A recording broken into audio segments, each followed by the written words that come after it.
Hi, so it's Mike Currie. I'm one of the co-authors of our paper, which really focused on the risk of price regulation in South Africa.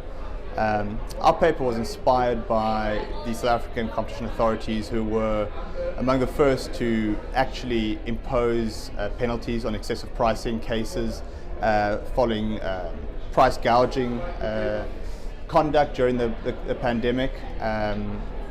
Under the excessive pricing provisions of our Competition Act. It was quite a unique and quite a novel, I think, approach to dealing with price gouging cases.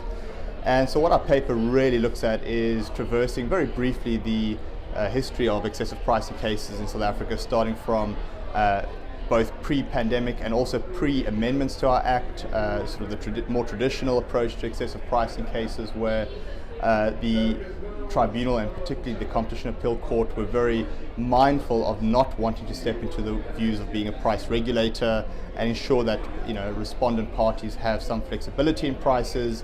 And the Competition Appeal Court were in some way in setting out a quantitative framework in terms of when prices may be excessive.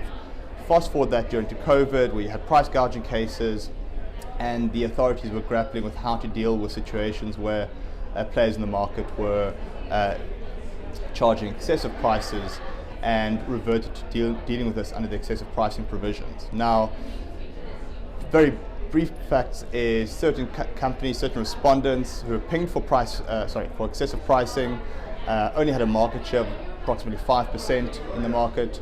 The tribunal made that finding both in Dis-Chem and Babalegi, and a couple of subsequent cases.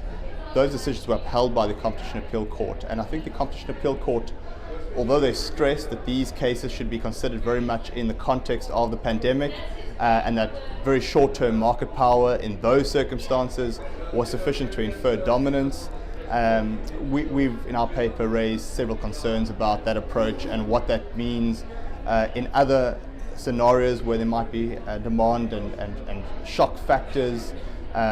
When would authorities have be entitled to intervene, interject, and is the antitrust tools the most appropriate to deal with those types of situations?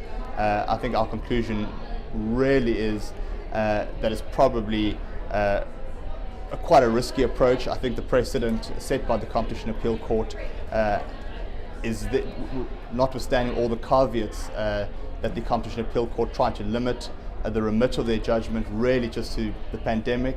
The principles that emerged there, we think, could very easily be extrapolated into other sectors, other industries, and other scenarios. And I think that does pose a real risk that antitrust agencies, at least in South Africa, could perhaps overstep the mark and enter into the price regulator terrain.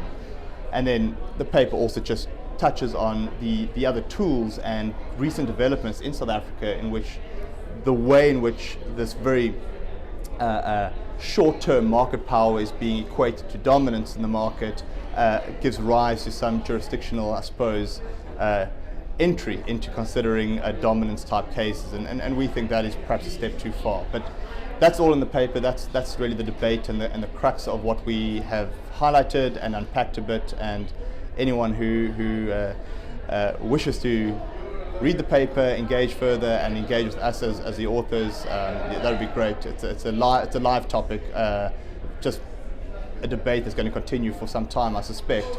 And so very happy to have published it. Thank you to the co-authors and the firm for its involvement and support, and hope you enjoy the paper. Thank you.